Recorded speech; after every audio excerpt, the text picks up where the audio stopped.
चलो बेटा इधर ध्यान दें। अब इसमें क्या करेंगे हम बाद में बेटा, ठीक है। तो हमारे पास है the covalent fission, the covalent bond fission है ना, एंड क्लीवेज, ठीक है। तो बेटा कोवेलेंट बॉन्ड टूटेगा या उसको हम बोलेंगे फिजन, मतलब तो क्या होगा। तो सबसे पहले ध्यान रखो बेटा कि अगर मेरे पास मान लो CH3Cl है, ठीक है। तो CH3Cl है और यहां से बॉन्ड ब्रेक हो रहा है, तो CH3Cl को मैं इस तरीके से लिख सकता हूं, इस तरीके से लिख सकते हैं CH3Cl को, और हमें कोवेलेंट बॉन्ड हटाना है यहां से। तो कोवेलेंट बॉन्ड जो बना है बेटा वो दो इलेक्ट्रॉनों से मिलकर बना है, क्लियर है। तो जब दो इलेक्ट्रॉनों से मिलकर बना हुआ है तो बेटा एक बात ध्यान रखो, जब मैं इसको करूंगा तो इस तरीके से लिख सकते हैं हम इसको, और करके लिख सकते हैं इस तरीके से CH और ये हमारे पास Cl, कोई दिक्कत। तो बेटा जब ये बॉन्ड क्लीवेज होगा तो अपने आप क्लीवेज नहीं होगा, हम क्या करेंगे बेटा, इसको क्या करेंगे, हीट प्रोड्यूस करेंगे, और जब हीट प्रोड्यूस करेंगे तो ये बॉन्ड ब्रेक होगा। तो ये दोनों जो इलेक्ट्रॉन्स हैं वो कहां जाएंगे, तो सबसे पहले देखो क्लोरीन और carbon, chlorine is more electronegative than carbon, तो ये दोनों इलेक्ट्रॉन्स क्लोरीन पे जाएंगे। बेटा आवाज बिल्कुल नहीं आनी चाहिए। सबसे पहले इलेक्ट्रोनेगेटिव है हमारे पास, क्लोरीन इज मोर इलेक्ट्रोनेगेटिव, और जब मैं इसको हीट दूंगा तो मुझे बॉन्ड तोड़ना है कोवेलेंट, और कोवेलेंट बॉन्ड फॉर्म होता है bye the sharing of electrons between two atoms, दो एटम्स के बीच में कोवेलेंट बॉन्ड जब बनता है तो शेयरिंग से बनता है। तो हमें इसको ब्रेक करना है, और जब ब्रेक करना है तो ब्रेक करने के बाद ये होगा कि भाई मोर इलेक्ट्रोनेगेटिव एटम की तरफ दोनों इलेक्ट्रॉन चले जाएंगे, क्योंकि वो इलेक्ट्रॉन को खींच लेगा। और खींचने के बाद जब ये बनेगा तो सबसे पहले ध्यान रखो हमारे पास जब बनेगा तो बेटा ये बनेगा CH, जब इससे इलेक्ट्रॉन चलेगा तो उस पर कौन सा चार्ज आएगा, पॉजिटिव, और जब इस पे इलेक्ट्रॉन आ गया तो उस पर कौन सा चार्ज आएगा, नेगेटिव। कोई दिक्कत, जो इलेक्ट्रॉन देता है उस पे पॉजिटिव और जो इलेक्ट्रॉन लेता है उस पे नेगेटिव। तो बेटा याद रखो जब किसी पे कार्बन पे कोई ऐसा मॉलिक्यूल है और उसमें बहुत सारे एटम्स हैं और उसमें एक कार्बन है और कार्बन पे है पॉजिटिव चार्ज, तो उसे हम बोलते हैं बेटा कार्बोकेटाइन। क्या बोलते हैं, कार्बोकेटाइन। क्लियर हो गया। अब देखें, अब हमने देखा सबसे पहले हमारे पास आया CH3 CH2 CH3, ये तो बनना है हमारे पास। तो अगर अब हम देखें तो हमारे पास है ये बॉन्ड, या हम दूसरा एक मॉलिक्यूल ले रहे हैं जिसमें आपको पेरोक्साइड वाला देख ले रहे हैं थोड़ा सा, CH3 C bond O C bond, ये CH3, कोई दिक्कत यहां पर, और सब कोवेलेंट बॉन्ड है। तो आपको मालूम है कि बॉन्ड यहां से ब्रेक होना है, बॉन्ड कहां से होगा बेटा, यहां से ब्रेक होगा, और जब बॉन्ड ब्रेक होगा तो मैं इसको सफिशिएंट हीट दूंगा, कुछ हीट दूंगा तो क्या होगा बेटा, ये जब हीट दूंगा तो बेटा ये बॉन्ड कैसे बना होगा, ये बॉन्ड बना होगा हमारे पास CH3O, और ये तो बना होगा बेटा, यस और नो। तो बेटा एक को बताओ, दोनों की इलेक्ट्रोनेगेटिविटी लगभग बराबर है, दोनों की इलेक्ट्रोनेगेटिविटी लगभग बराबर है। तो जब बराबर है तो एक इलेक्ट्रॉन लेके कौन जाएगा, ये, लेकिन इसको हाफ से दिखाएंगे और इसको हम दिखाएंगे हाफ से। क्लियर हो गया, क्योंकि एक इलेक्ट्रॉन लेके वो चला गया, एक इलेक्ट्रॉन वो लेके चला गया। तो हमारे पास बना बेटा CH3 और ये हमारे पास बना लोन पेयर, मतलब फ्री रेडिकल, और ये बना CH3O और ये इलेक्ट्रॉन वो आ गया, जो आपने इलेक्ट्रॉन लिया था वो इलेक्ट्रॉन ये आ गया। तो these are called free radicals, इन्हें हम क्या बोलेंगे बेटा, फ्री रेडिकल्स। मेरी बात समझना है, पहले ध्यान से समझ लो फिर आगे बात करेंगे। बहुत सिंपल है, और ये भी कैसा है, this is also called free radical. कोई दिक्कत। तो बेटा हमने यहां पर सीखा कि सबसे पहले फिजन का मतलब और क्लीवेज का मतलब बॉन्ड टूटना है। अब बॉन्ड बेटा दो तरीके से टूट सकता है, एक तो सिमेट्रिकली और एक अनसिमेट्रिकली। अनसिमेट्रिकली में दोनों इलेक्ट्रॉन एक ही पे चले जाएंगे, सिमेट्रिकल का मतलब एक एक इलेक्ट्रॉन दोनों पे चला जाएगा। जब एक इलेक्ट्रॉन दोनों इलेक्ट्रॉन एक ही पे चले जाएंगे तब हमारे बेटा आइंस फॉर्म होंगे। First one is called carbocation, जिसपे हमें ज्यादा फोकस करना है, कार्बोकेटाइन। और जब बॉन्ड बेटा दोनों की इलेक्ट्रोनेगेटिविटी लगभग बराबर है और दोनों की इलेक्ट्रोनेगेटिविटी जब बराबर है तो एक इलेक्ट्रॉन लेके ये चला गया, एक इलेक्ट्रॉन लेके ये चला गया, तो ये हमारे पास बना, this is called free radical. क्या हुआ, फ्री रेडिकल। कोई दिक्कत यहां पर। तो हम वही लिखवाने वाले हैं, पहले तो हम इसमें लिखवाएंगे the covalent bond is form by the sharing of electrons between two atoms, तो ये तो हमें मालूम ही है। और दूसरी बात ये लिखवाने वाले हैं, जब हम इसको कुछ एनर्जी सप्लाई करेंगे तो the bond may be cleavage symmetrically और अनसिमेट्रिक, आइदर सिमेट्रिकली और अनसिमेट्रिकली। ठीक है, अगर हम ये जो बात करें तो दिस इज कॉल्ड सिमेट्रिकली और अनसिमेट्रिकल, ये क्या कहलाएगा? अनसिमेट्रिकल कहलाएगा, है ना। ये अनसिमेट्रिकली तो हुआ, अनसिमेट्रिकल मतलब दोनों इलेक्ट्रॉन किस पे चले गए? एक पे। और ये वाला जो हुआ ये किस पे क्लीवेज हुआ? ये क्लीवेज कौन सा हुआ? सिमेट्रिकली। ये तो हुआ, तो ये तो दोनों एक पे चले गए। तो ये तो बड़ा सिंपल है कि सिमेट्रिकली अनसिमेट्रिकली क्या होता है। लेकिन जब अनसिमेट्रिकली होता है तो इसे हम बोलते हैं हाइड्रोलिसिस। क्या बोलते हैं? हाइड्रोलिसिस। और जब सिमेट्रिकली होता है तो इसको बोलते हैं होमोलिसिस। क्या बोलते हैं? होमोलिसिस। मेरी बात समझे? एक बार ध्यान से समझ लो, जब सिमेट्रिकली, अनसिमेट्रिकल का मतलब एक ही पे चले जाए और एक एक पे दोनों चला जाए, जो शेयरिंग ऑफ इलेक्ट्रॉन्स है वो दोनों बॉन्डेड एटम पे चला जाए, तो इसका मतलब वो सिमेट्रिकली। सिमेट्रिकल का मतलब होता है होमोलिसिस, यानी होमोलिसिस हुआ ये, और ऊपर हुआ हेटेरोलिसिस। ठीक है, बात समझ में आ गई? कोई दिक्कत? क्या हम तोड़ रहे हैं यहां पर? क्या कर रहे हैं हम? कर क्या रहे हैं हम? यहां पर कर रहे हैं ब्रेकिंग ऑफ कोवेलेंट बॉन्ड। ठीक है, जिसका नाम, दूसरा नाम दे दिया क्या? फिजन। क्या बोला गया? फिजन। तो लिखेंगे, इसमें लिख लो, the covalent bond is formed, the covalent bond is formed by the sharing of electrons,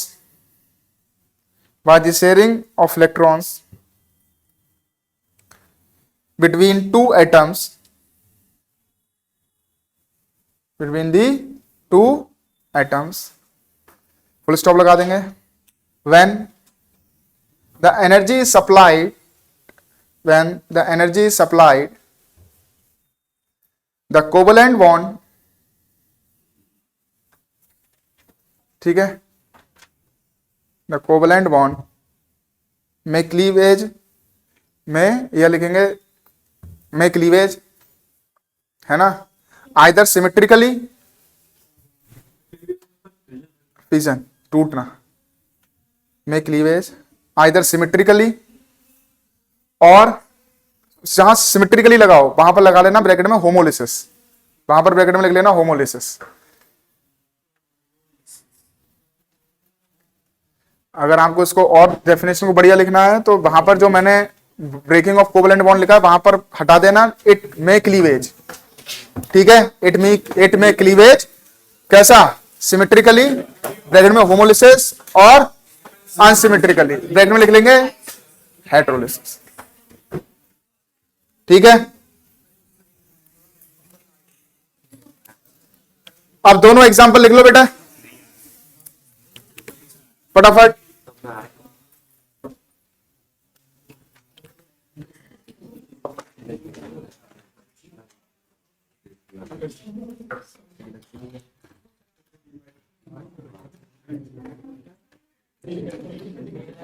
बात नहीं,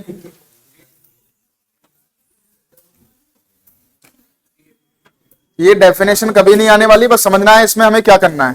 क्लियर हो गई बेटा? फ्री रेडिकल किसी के पास ऑड अनपेयर्ड इलेक्ट्रॉन्स हो, ऑड इलेक्ट्रॉन्स हो आउटर मोस्ट शेल में, इसके 7 हैं, 8 नहीं है इसके। चलें नेक्स्ट वन डाल लो बेटा, होमोलिसिस। हेडिंग डाल दें होमोलिसिस। अरे होमोलिसिस एग्जाम्पल उतार लें और होमोलिसिस कर लें इसमें।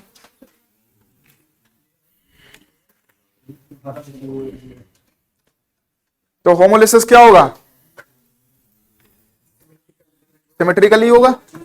और बेटा ये ध्यान रखो, ये हमने क्या किया है, अगर हमने ये बॉन्ड ब्रेक किया है तो होमोलिसिस हुआ है, एक एक इलेक्ट्रॉन एक एक पे गया है। तो इसको सिंपल एग्जांपल के दौर पे हम कैसे लिख सकते हैं कि जो शेयरिंग ऑफ इलेक्ट्रॉन्स होंगे वो किस पे जाएंगे? बोथ जो बॉन्डेड एटम्स होंगे। ये तो होगा बेटा, इसमें कोई ज्यादा बड़ा है नहीं। देखो एक एग्जांपल से, ए बी से समझ लो। अगर मेरे पास कोई ए बी मॉलिक्यूल है और दोनों की इलेक्ट्रॉनिक लगभग क्या है? सेम है। तो बेटा ध्यान रखो, इसके पास दोनों के पास हमारे पास इलेक्ट्रॉन होंगे जिनने कोवेलेंट बॉन्ड बना रखा होगा, और एक इलेक्ट्रॉन इस पे जाएगा और एक इलेक्ट्रॉन बेटा इस पे जाएगा। तो ये बनेगा हमारे पास ये, और बी बनेगा ये। तो ये क्या बनेंगे, both are called free radicals. बस इतना समझना है। अभी फ्री रेडिकल्स क्या होते हैं, अगर मैंने जो बनाया था अभी, अगर हमने एग्जाम्पल लिखा था वो, तो ये लिखा था बेटा, ये एक इलेक्ट्रॉन इस पे और एक इलेक्ट्रॉन इसका किस पे, तो हमने बनाया बेटा CH3O, CH3O। तो ये क्या हुआ,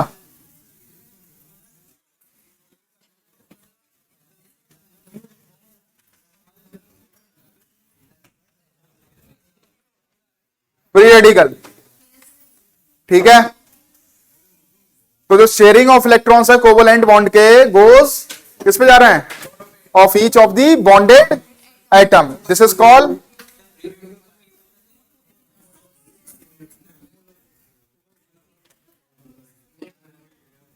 कोई चार्ज ना होगा तो फ्री रेडिकल। ये क्या फ्री रेडिकल बन जाएगा,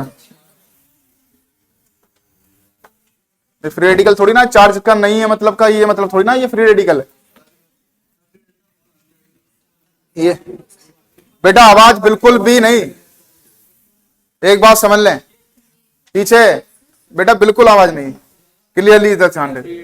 हमारे पास फ्री रेडिकल बन गया। फ्री रेडिकल को देखो क्या कह रहे हैं, अब हमारे पास हुआ CH H H और ये, तो अगर देखो सबसे पहले तो आपसे पूछेगा कि भाई इसमें बताइए कि जो फ्री रेडिकल बना हुआ है इसमें देखो कि कितने इलेक्ट्रॉन्स हैं, तो बेटा ऑक्सीजन कितने बॉन्ड बनाता है, तो इसके पास 2 लोन पेयर होते हैं, ये तो होते हैं, तो 2 और 2 4 और 2 6, और ये कितना हो गया 7। तो वो मॉलिक्यूल्स जिसके पास, जिस एटम के पास जो होते हैं ऑड इलेक्ट्रॉन्स होते हैं इन वैलेंसी शेल, उसे हम क्या बोलते हैं, फ्री रेडिकल। इसके पास कितने हुए, देखो एक तो फ्री रेडिकल आ गया, इलेक्ट्रॉन ये आ गया, 2 ये 3, 2 ये 4, कितने हो गए 5 और 2 7। तो फ्री रेडिकल्स वो कहलाते हैं बेटा जिसके जहां से बॉन्ड क्लीवेज हुआ, जो बॉन्डेड एटम है, जो बॉन्डेड जहां से क्लीवेज हुआ था, जो बॉन्डेड एटम है उसके पास क्या होंगे, अनपेयर्ड जो इलेक्ट्रॉन्स होंगे वैलेंसी सेल में वो कैसे होंगे, ऑड होंगे। अगर ऑड होंगे तो that is called free radical. तो इसमें लिख लो बेटा, हमने क्या लिखा था, ये होमोलिसिस, होमोलिसिस या होमो, ये आ गया हमारे पास, या होमोलिटिक क्लीवेज, या हम इसको बोलेंगे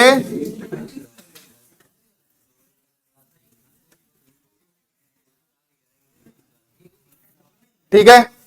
तो डेफिनेशन लिख लो उसकी, है ना, तो लिखेंगे when the covalent bond, when the covalent bond is break, when the covalent bond is break, then the sharing of electrons,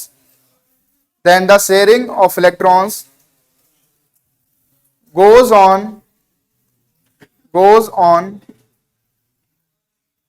each bonded atom, goes on each bonded atom।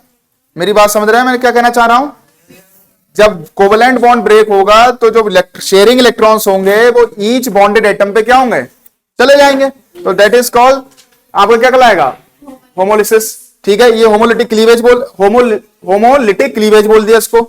अब जो फॉर्म होगा, then the product is form, is called क्या कहलाएगा बेटा, free radicals. The products लिख लो, है ना, products are form are called free radicals, free radicals. Next line लिखेंगे, द बॉन्डेड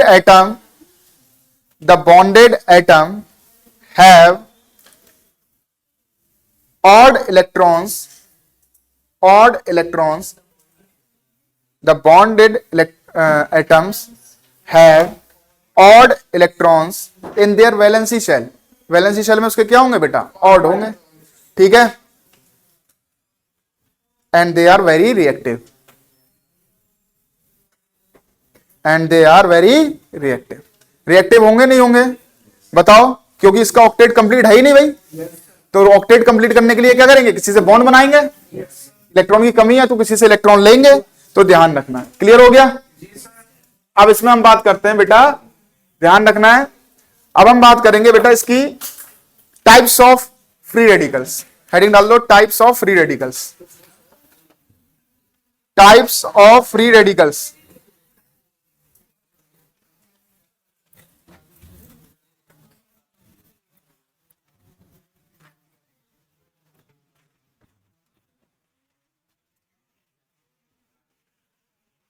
बेटा जिसकी मुझे आवाज यहां आ रही है उसको इधर ही बुला लेना, मैं बिल्कुल भी वो नहीं करूंगा। कोई भी हुआ इधर ही सीधे। सबसे पहले हम पढ़ रहे हैं बेटा टाइप्स ऑफ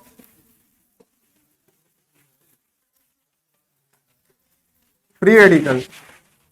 तो फ्री रेडिकल्स तो समझ गए, कहीं पर भी अगर लगा हुआ है एक इलेक्ट्रॉन तो उसे हम क्या बोलेंगे? फ्री रेडिकल बोलेंगे।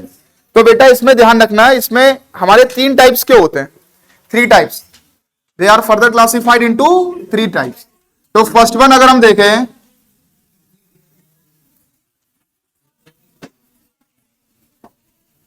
जैसे ये बना, आपको अधिकतर ये मिलेगा, कार्बन होगा और उस पर क्या होगा? एक इलेक्ट्रॉन होगा।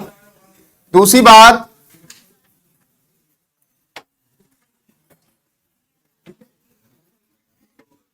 ये होगा हमारे पास,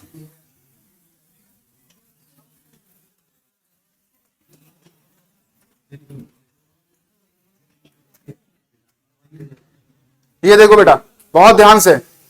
तो सबसे पहले ध्यान रखो, जिस कार्बन पे इलेक्ट्रॉन है, यानी इसी को तो हम फ्री रेडिकल मान रहे हैं, मतलब पहले तो पूरा मॉलिक्यूल फ्री रेडिकल है, लेकिन हम फोकस करेंगे जो कार्बन है उस पे आपका इलेक्ट्रॉन है और उसी के पास ऑड नंबर ऑफ इलेक्ट्रॉन्स हैं, 2, 2 4, 2 6 और 1 7।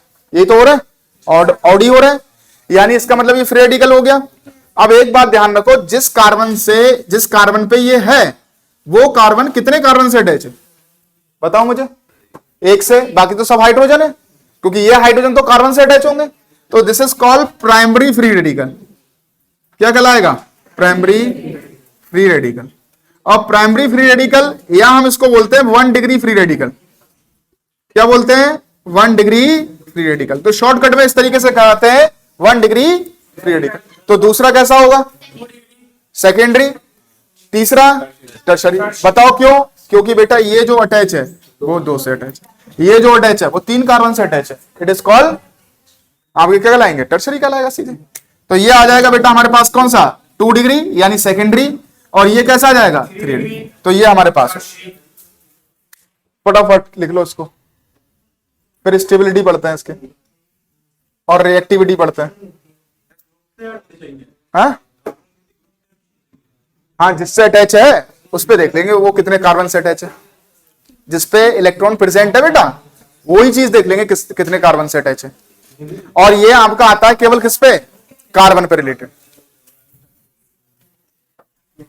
बेटा बात है नहीं पीछे।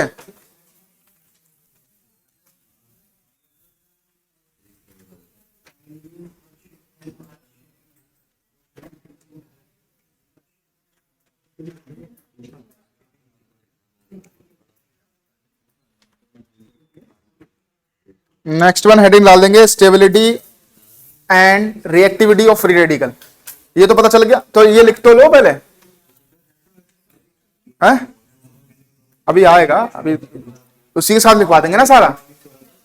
हाइड्रोलिसिस, पहली बात ध्यान रखो, होमोलिसिस यानी होमोलिटिक क्लीवेज, एक एक इलेक्ट्रॉन दोनों पे जाएगा। जो बॉन्डेड एटम होगा उसके पास ऑड नंबर ऑफ इलेक्ट्रॉन्स होंगे। दूसरी बात, ये आपको मालूम है जब ऑड नंबर ऑफ इलेक्ट्रॉन्स होंगे, मैं कई बार बता चुका हूं, इधर ध्यान रखें। तो सबसे पहले हमारे पास कार्बन है और कार्बन पे देखो बेटा ये इसका ऑक्टेट कंप्लीट नहीं है, यानी ये रिएक्टिव होगा। ये कार्बन है, ये भी रिएक्टिव होगा, ये भी जो रेडिकल से सब रिएक्टिव होंगे, बट इसमें सबसे ज्यादा रिएक्टिव कौन होगा वो देखेंगे। तो हेडिंग डाल दें reactivity and stability of free radical.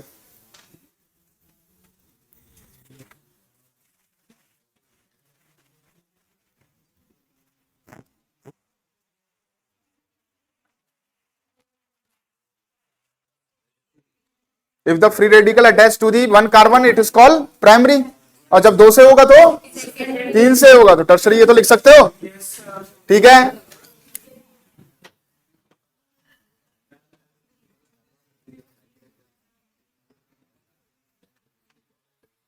Free radical अपने आप लिख लेना, ठीक है बेटा। चलें आगे बढ़ते हैं। अब बेटा हम पढ़ रहे हैं, इसमें ध्यान रखना तीसरा टॉपिक इसमें आ चुका, reactivity and stability of free. बेटा मेरी ये बात समझ में नहीं आती है, क्वेश्चन जब आता है तो इधर तुम 2 लोग आगे आ जाओ बेटा, इधर बैठ जाओ आगे। हाँ आगे सीट खाली है, 4 खाली बैठे हो। अब बेटा देखो सबसे पहले, तो सबसे पहले जो हम देखेंगे, आगे आ जाओ।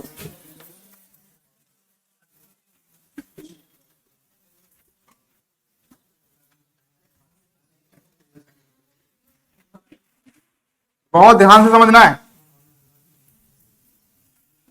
ये हमारे पास आए तो सबसे पहले ध्यान रखो बेटा रिएक्टिविटी ऑफ फ्री रेडिकल। तो रिएक्टिविटी ऑफ फ्री रेडिकल में एक बात ध्यान रख लो, टर्शरी सेकेंडरी प्राइमरी। तो सबसे पहले ध्यान रखो बेटा, बहुत ध्यान से याद रखना है जो मैं बता रहा हूं। यहां पर केवल एक चीज याद रखनी है कि जो एल्काइल ग्रुप होते हैं, जैसे C2H5 होता है, ये होता है C3H7 होता है, these are called alkyl group. और ये इलेक्ट्रॉन रिलीजिंग ग्रुप होते हैं, इलेक्ट्रॉन रिलीजिंग ग्रुप होते हैं। इलेक्ट्रॉन रिलीजिंग का मतलब इलेक्ट्रॉन को क्या करेंगे, रिलीज करेंगे। तो बेटा ध्यान रखो, यहां पर हमारे पास केवल एक रखा हुआ है, यहां पर 2 है, और यहां पर कितने हैं, 3 है। तो बेटा एक बात ध्यान रखो, अगर मैं रिएक्टिविटी की बात करूंगा तो रिएक्टिविटी उसकी ज्यादा होगी जिसका ऑक्टेट कंप्लीट ज्यादा नहीं हो रहा होगा। तो ऐसा समझ लो बेटा, ये जब समझ लो इसकी मदद करने वाला केवल एक है, इसकी मदद करने वाले 2 है, इसकी मदद करने वाले 3 है। ये सब इलेक्ट्रॉन को क्या कर रहे हैं, रिलीज कर रहे हैं, किसको, फ्री रेडिकल को। तो बेटा एक बात ध्यान रखो, हमने ये बात करी, लेकिन यहां पर हाइड्रो, आप ध्यान रखें, तो सबसे ज्यादा ऑक्टेट अगर कंप्लीट देखेंगे तो बेटा ये तो इलेक्ट्रॉन को रिलीज कर रहे हैं, 3 मदद करने वाले, तो सबसे ज्यादा स्टेबल तो ये हुआ। और जो सबसे ज्यादा स्टेबल होता है वो रिएक्टिव नहीं होता। एक बात ध्यान रख लेना बेटा, इस क्लास में भी वही सबसे ज्यादा रिएक्टिव होगा जो पढ़ नहीं रहा होगा, जिसका ऑक्टेट कंप्लीट होगा, जिसका कॉन्सेप्ट क्लियर नहीं होगा। इधर मतलब कहने का मतलब स्टेबिलिटी, स्टेबिलिटी का मतलब जिसके पास बेटा स्टेबिलिटी है वो कम रिएक्टिव होता है। आपने कभी भी देखा होगा जो ज्यादा स्टेबल होगा वो कम रिएक्टिव होगा। तो सबसे ज्यादा स्टेबल कौन है, दिस वन, क्योंकि ये इलेक्ट्रॉन को रिलीज कर रहा है, इसकी मदद कर रहा है, ये तो इसका लगभग ऑक्टेट कंप्लीट हो चुका है। तो ये भैया किसी के साथ क्यों बॉन्ड बनाएगा। और यहां पर बेटा देखो, यहां पर 2 है, तो इसके कंपैरिजन में इसका ऑक्टेट क्या है, थोड़ा कम है, यहां पर और कम है। तो सबसे ज्यादा कौन भागेगा ऑक्टेट कंप्लीट करने के लिए, ये। तो बेटा सबसे ज्यादा रिएक्टिव होगा वो होगा प्राइमरी, फिर सेकेंडरी, और सबसे कम रिएक्टिव होगा टर्शरी। मेरी बात समझ रहे हैं, क्यों, क्योंकि बेटा इसका, ये देखो यहां पर केवल एक इलेक्ट्रॉन रिलीजिंग ग्रुप लगा हुआ है, और इससे भी ज्यादा रिएक्टिव होगा कौन, अगर हम बात कर लें तो ये। और इसको भी कहीं ना कहीं बेटा प्राइमरी ही बोलते हैं, कहीं ना कहीं इसको भी क्या बोलते हैं, प्राइमरी, है ना। तो सबसे, अगर मैं इसमें देख लूं ऑर्डर A B C और ये D है हमारे पास, तो अगर हम ऑर्डर देख लें तो सबसे ज्यादा रिएक्टिव होगा A, फिर B, फिर C और फिर D। ये हमारा क्या रहेगा, रिएक्टिविटी ऑर्डर, जिसका ऑक्टेट ज्यादा कंप्लीट नहीं है वो सबसे ज्यादा रिएक्टिव रहेगा। निकाल दें क्लास से बाहर बेटा, ये लास्ट चांस है तुम्हारा।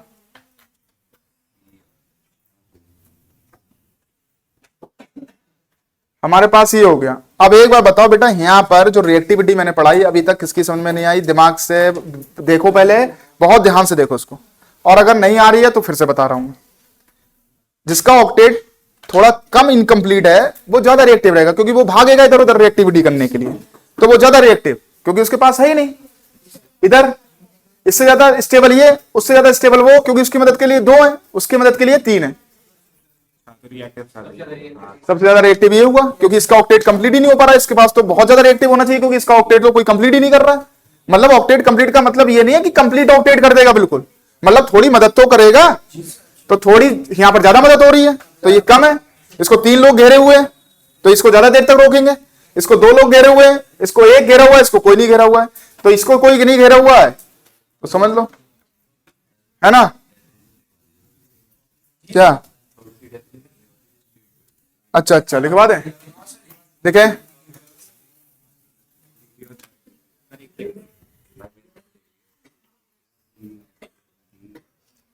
इसमें लिखेंगे व्हेन, इसी में रिएक्टिविटी में अभी स्टेबिलिटी पढ़ाएंगे। When the electron releasing group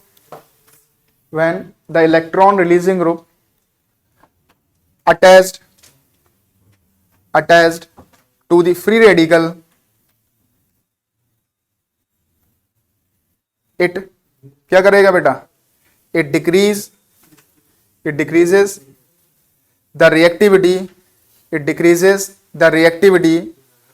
of the free radical। क्या कर देगा बेटा? उसकी रिएक्टिविटी डिक्रीज कर देगा। अगर alkyl group electron releasing group, when the electron releasing group attached to the free radical, it decreases the reactivity of the free radical। ठीक है, मैं फ्री रेडिकल बोल रहा हूं उसको भी, ठीक है। अब बेटा एक बात ध्यान रखो, जितने ज्यादा आपके इलेक्ट्रॉन रिलीजिंग ग्रुप लगे होंगे, more the electron releasing group more will be the stability. तो एक नीचे लिख लो छोटा सा, more will be the electron releasing group, more will be the electron releasing group attach to the, more will be the electron releasing group attach to the, है ना, in free radical more will be the stability. Free radical में जितने ज्यादा electron releasing group लगे होंगे उतनी ज्यादा क्या होगी? स्टेबिलिटी ज्यादा होगी। ठीक है, क्लियर हो गया? बस इतना सा क्वेश्चन आ रहा है कि प्राइमरी, सेकेंडरी, टर्शरी में फ्री रेडिकल में सबसे ज्यादा रिएक्टिविटी किसकी होगी? प्राइमरी। सो सिंपल लैंग्वेज में उसको लिखवा दिया गया। अब बेटा हेडिंग डाल दें, हमारे पास आ गया स्टेबिलिटी। अब स्टेबिलिटी हमको मालूम है, स्टेबिलिटी किसकी ज्यादा है? टर्शरी, क्योंकि ये सबसे ज्यादा स्टेबल है क्योंकि यहां पर ज्यादा इलेक्ट्रॉन रिलीजिंग ग्रुप अटैच्ड है। तो यहां पर हम लिख देते हैं क्या? स्टेबिलिटी। तो स्टेबिलिटी का ऑर्डर कर दो उल्टा,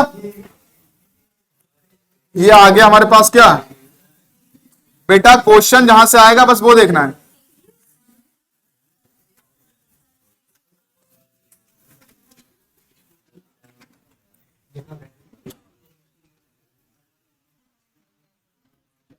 अब अपने आप ऑर्डर लगा लोगे। इसमें ऑर्डर क्या रहेगा बेटा? यानी टर्सरी सबसे पहले, फिर सेकेंडरी, फिर नॉर्मल आपका फ्री रेडिकल। हाँ, लेकिन इसमें लिख देंगे बेटा,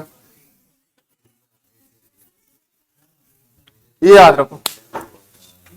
स्टेबिलिटी सबसे ज्यादा किसकी होगी बेटा? उसकी मदद के लिए कितने लोग खड़े हुए हैं? 3। और किसी की मदद के लिए 2 लोग खड़े हुए हैं, किसी की मदद के लिए 1 लोग खड़े हुए हैं, और किसी के लिए कोई नहीं खड़ा हुआ है। अगर मैं इसमें इलेक्ट्रॉन रिलीजिंग विड्रॉइंग ग्रुप लगा दूंगा तो इसका उल्टा हो जाएगा, क्योंकि वो रिएक्टिविटी को क्या कर देगा? और बढ़ा देगा, क्योंकि और तो इलेक्ट्रॉन की कमी है, और इलेक्ट्रॉन कम कर देगा तो वो और ज्यादा रिएक्टिव हो जाएगा। तो ध्यान रख लो, ये ऑर्डर लगा लो पहले, फिर आगे बढ़ता है। सर स्टेबिलिटी का ऑर्डर है ना? हाँ, स्टेबिलिटी का। हाँ सर, ये रिएक्टिविटी का ऑर्डर है, स्टेबिलिटी का है। स्टेबिलिटी का।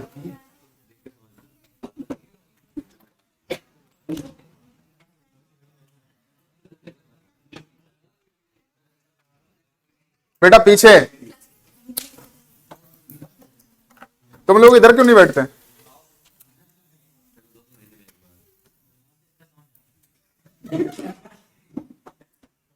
और तुम ही वैभव सर से जाकर कह देना कि सर क्लास डिस्टर्बिंग हो गई। मैं कह रहा हूं, है ना?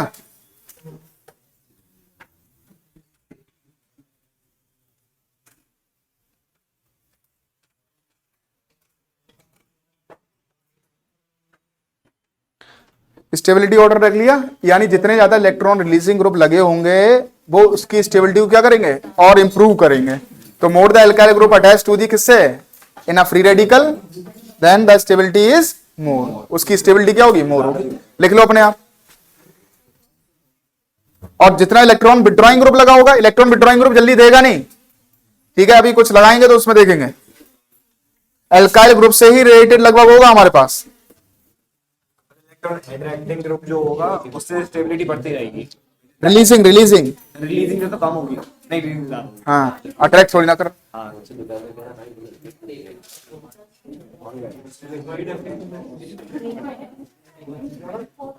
अरे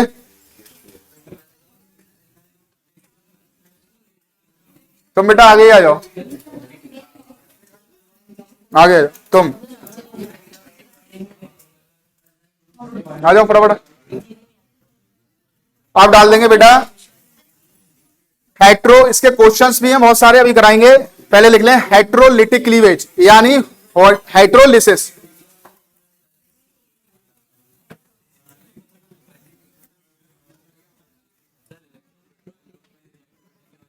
घट जाएगी बेटा, मतलब इलेक्ट्रॉन रिएक्टिविटी बढ़ जाएगी, रिएक्टिविटी बढ़ जाएगी और सर स्टेबिलिटी कम हो जाएगी। पहले बातें ही कर लो फिर और क्या बताएं।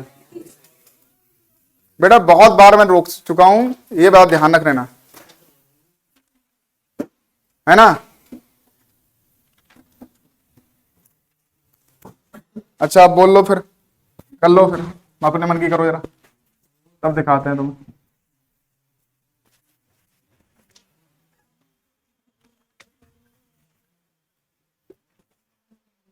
सेकंड वन हम बेटा कर रहे हैं यहां पर। Second one is called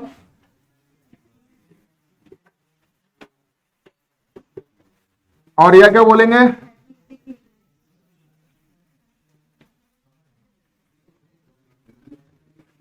cleavage.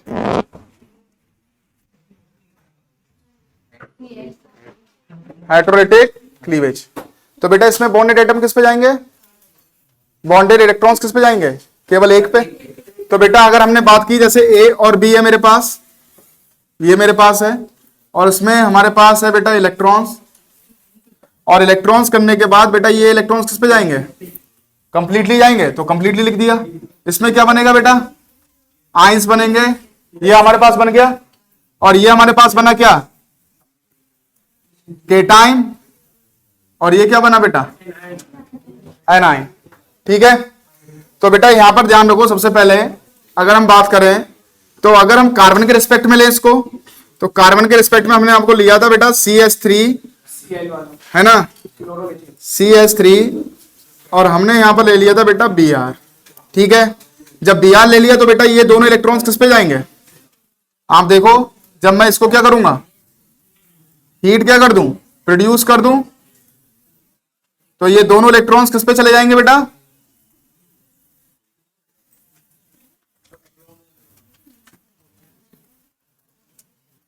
ये हमारे पास हो गए।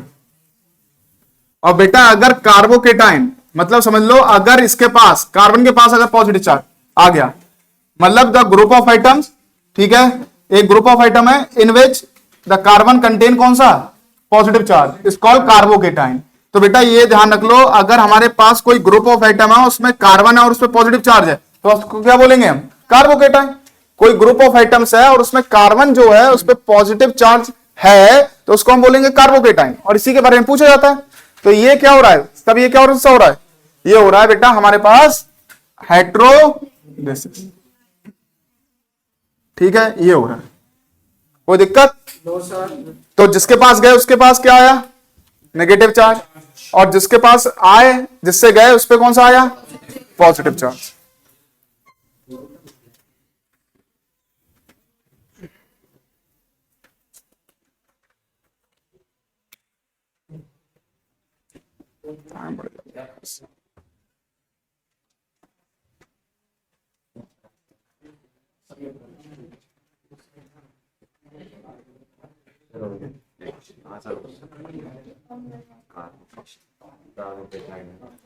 अब हेडिंग डाल दो कार्बोकेटाइन, ये लिख लो, फिर कार्बोकेटाइन हेडिंग डाल दो।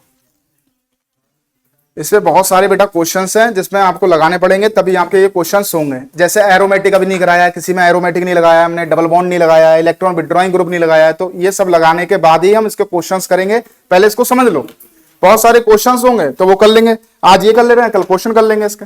लेकिन जब आप पढ़ के आएंगे तभी, बहुत सिंपल है, कोई ज्यादा इसमें है नहीं, कि दोनों इलेक्ट्रॉन एक पे चले गए, दोनों इलेक्ट्रॉन एक पे आ गए, जो एक एक पे आ गए बॉन्डेड एटम पे। हाँ, तो इसमें लिखें, अरे इसमें डेफिनेशन लिख लोगे, the sharing of electrons goes on one bonded atom, बस इतना लिखना है। वहां पर ईच बॉन्डेड एटम लिखा था, यहां पर वन बॉन्डेड एटम लिख लो डेफिनेशन, है ना। When the covalent bond is break, the sharing of electrons goes on one bonded atom. जहां से बॉन्ड ब्रेक होगा, जिस बॉन्ड से ये ब्रेक हो, जहां बॉन्डेड है, ये बॉन्डेड एटम हुए, तो किस पे जा रहा है, एक पे ही जा रहा है। लिख लो फटाफट डेफिनेशन, तभी डालेंगे heading carbocation.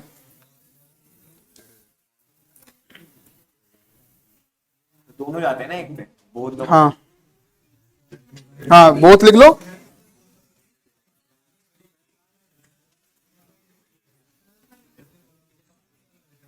Both electrons completely transfer on the one bonded atom. हो गया। अब इसमें लिखेंगे बेटा, हेडिंग डाल दो कार्बोकेटाइन, तभी इसकी बात करेंगे स्टेबिलिटी की और उसकी। कार्बोकेटाइन,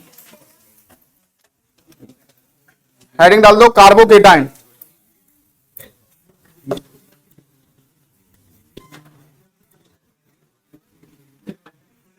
बेटा आप इधर बैठो।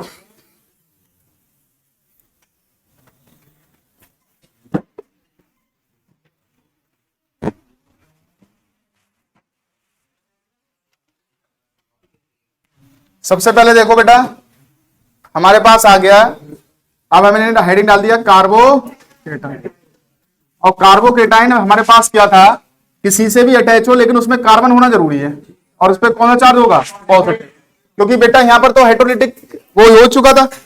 तो इसमें लिखेंगे the group of atoms, the group of atoms, the group of atoms in which carbon contain क्या करेगा बेटा, पॉजिटिव चार्ज, इज कॉल्ड क्या कहलाएगा बेटा, कार्बोकेटाइन। वो क्या कहलाएगा, कार्बोकेटाइन। अगर कोई ग्रुप ऑफ एटम्स है, उसमें कार्बन है और उस पर कौन सा चार्ज है, पॉजिटिव चार्ज, तो that is called carbocation. Clear हो गया। अब कार्बोकेटाइन बेटा एक बात ध्यान रखो, एक तो हमने इस तरीके से किया था सिंपल तरीके से, तो ये एक हमने लिखा था बेटा जो हमने अभी कराया। तो अगर मैं बात करूं बेटा आर एक्स का मतलब होता है, आर का मतलब होता है एल्काइल ग्रुप और एक्स का मतलब होता है हैलाइड ग्रुप। आर क्या है हमारे पास, और ये क्या है हमारे पास, हैलाइड। हैलाइड का मतलब आप समझ लो हेलोजन एलिमेंट। आर का मतलब हो सकता है बेटा alkyl group CH3 C2H5 bonded होगा किसी से, और C3H7 ये हो सकता है। एक्स का मतलब होता है फ्लोरीन, क्लोरीन, ब्रोमीन और आयोडीन, ये तो हो सकते हैं। तो हमने क्या किया बेटा, इन एल्काइल हैलाइड, तो हम लिखेंगे इसमें क्या हमने किया, तो हेट्रोलिसिस इन एल्काइल हैलाइड। अगर आपसे पूछे हेट्रोलिसिस इन एल्काइल हैलाइड, है बात वही, लेकिन एक अलग तरीके से पूछेगा, है ये क्या हुआ, दिस इज कॉल्ड एल्काइल और ये हैलाइड। इसको हम एक नाम और देते हैं बेटा, हेलो एल्केन। क्या देते हैं, हेलो एल्केन, एल्केन भी नाम देते हैं। तो ध्यान रखना ये क्या है, इसको हमने दो नाम दिए, जैसे मैंने अभी ये लिखा CH3 और Cl, आपके सामने अभी तो लिखा था ये, और मैंने कहा था दोनों इलेक्ट्रॉन इधर चले गए। तो हाइड्रोलिसिस इन एल्काइल हैलाइड, तो आपसे पूछेगा then the product are form, तो आप कहेंगे सर एल्काइल हैलाइड तो हमने पढ़ा नहीं था। तो यही है एल्काइल हैलाइड, हेलोजन एलिमेंट और एल्काइल ग्रुप। इसको दूसरा नाम दे दिया क्या, हेलो एल्केन। वैसे क्या नाम है इसका, एल्काइल हैलाइड।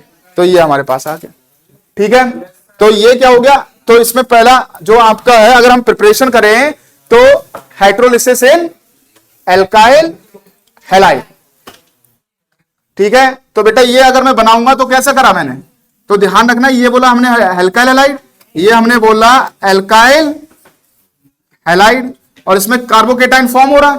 तो कार्बोकेटाइन कैसे फॉर्म हो रहा है बेटा, दोनों इलेक्ट्रॉन लेके कौन भाग रहा है, जब हमने इसको कर दिया हीट तो Cl लेके भागेगा, और ये जब हमने कर दिया तो ये क्या हो रहा है, हाइड्रोलिसिस। ये तो ये क्या हुआ बेटा, दोनों इलेक्ट्रॉन लेके ये भाग गया। एक इलेक्ट्रॉन तो बेटा देखो किसका था, एक तो क्लोरीन का था, एक कार्बन का था। तो क्लोरीन तो अपना लेके भाग गया, इसका भी लेके भाग, एक ही तो भागा, तभी एक पॉजिटिव चार्ज आया। कहीं आपके दिमाग में आया कि दोनों लेके भागा, दो पॉजिटिव और दो नेगेटिव आना चाहिए, तो एक तो क्लोरीन ही का था और क्लोरीन का था, तो वो एक लेके भागा किसका, कार्बन का। तो बेटा ध्यान रखेंगे, कार्बन ये आ गया पॉजिटिव चार्ज, ये आ गया हमारे पास ये, और ये आ गया क्या, नेगेटिव चार्ज, और दिस इज कॉल्ड कार्बोकेटाइन।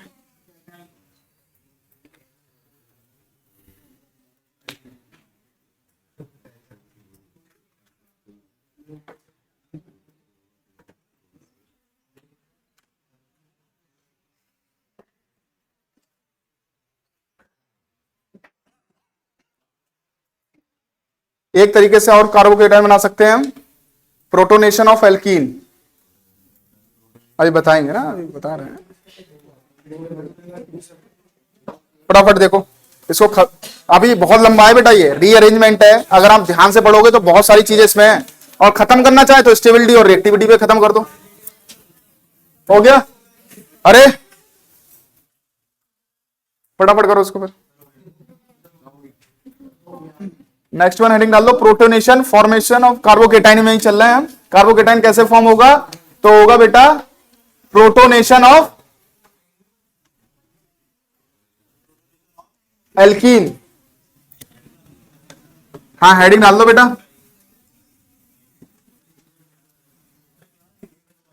कोई बात नहीं बेटा, अभी थोड़ी देर ही छूटेगी, इधर ध्यान रखें। बी प्रोसेस हम पढ़ रहे हैं,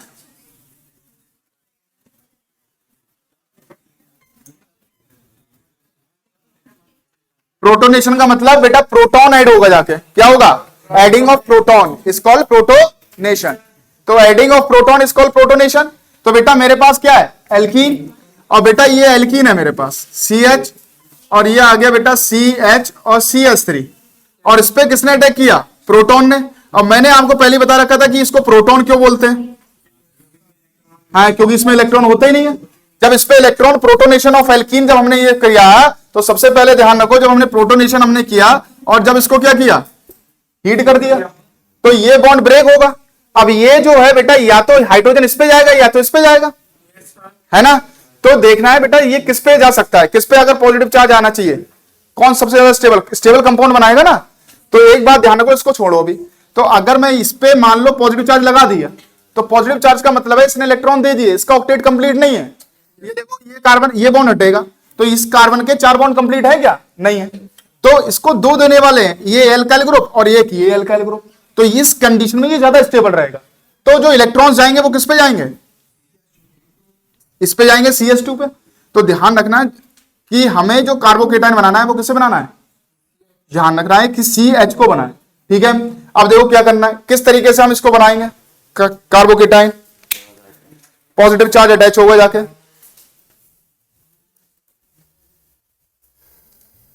ध्यान रखें इधर एक बात ध्यान रखो, जैसे मेरे पास अभी तो पॉजिटिव चार्ज की बात की है, अगर मैं इस पे नेगेटिव चार्ज लगा दूं तो क्या होगा, नेगेटिव चार्ज होगा तो क्या होगा, इलेक्ट्रॉन ज्यादा हो जाएंगे। तो इसको क्या रखेंगे, कोने पे रखें, नेगेटिव चार्ज आ रहा है तो कोने पे और पॉजिटिव चार्ज आ रहा है तो बीच में। अगर मैंने यहां पर अटैच कर दिया H, तो ये CH3 हो गया, तो इलेक्ट्रॉन लेके कौन भागेगा, ये नेगेटिव हो गया। तो जब नेगेटिव हो गया, अब इसको देने वाले भी 2 हैं, तो क्या होगा, फिर ज्यादा हो जाएंगे। तो ये क्या करना है, इस तरीके से जो अटैच करना है वो ध्यान रखेंगे। जैसे इसमें मार्कोनी और एंटी मार्कोनी रूल आता है, वैसे तो बाद में बात करेंगे वो। तो बेटा ध्यान रखें CH2, अब जो एक बॉन्ड तो है हमारे पास, एक CH3, अब तो दोनों इलेक्ट्रॉन है, H कहां अटैच करना है और H कहां अटैच करना है, और ये इलेक्ट्रॉन्स कहां जाएंगे,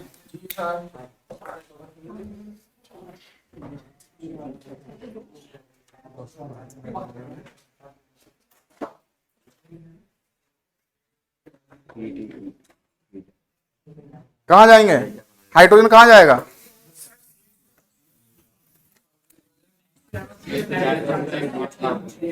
और ये दोनों इलेक्ट्रॉन लेके कौन भाग जाएगा, ठीक है। लेकिन एक बात ध्यान रखो, अगर ये लेके भागेगा तो सबसे पहले देखो ये कार्बो एनाइन बन,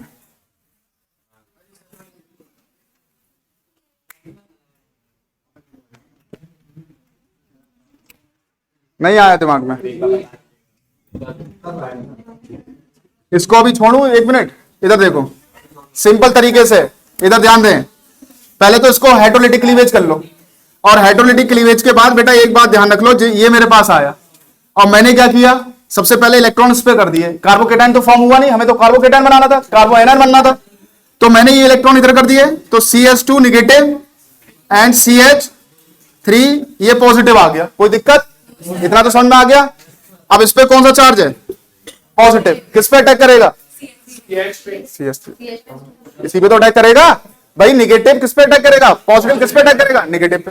तो ये बनेगा हमारे पास बेटा CH3 और ये बन जाएगा CH पॉजिटिव और ये बन जाएगा बेटा CH3। मेरी बात समझे नहीं समझे? तो इधर उधर की बातें घुमाना खत्म, पहले इसको देख लेना किधर करना है, तो इधर साइड करेंगे क्योंकि कार्बोकेटाइन ये बनेगा जो मैंने पहली बार बताई थी कि ये ज्यादा स्टेबल रहेगा, तो स्टेबिलिटी वो उसकी कर ली। अब ये पॉजिटिव वाला किस पे करेगा? नेगेटिव, नेगेटिव वाले पे अटैक हो गया, बस बात। कार्बोकेटाइन बनाना है, कार्बो आयनाइन नहीं, ठीक है, तो हो गया। कल मिलते हैं हम इसकी क्वेश्चंस के साथ। Thank you sir.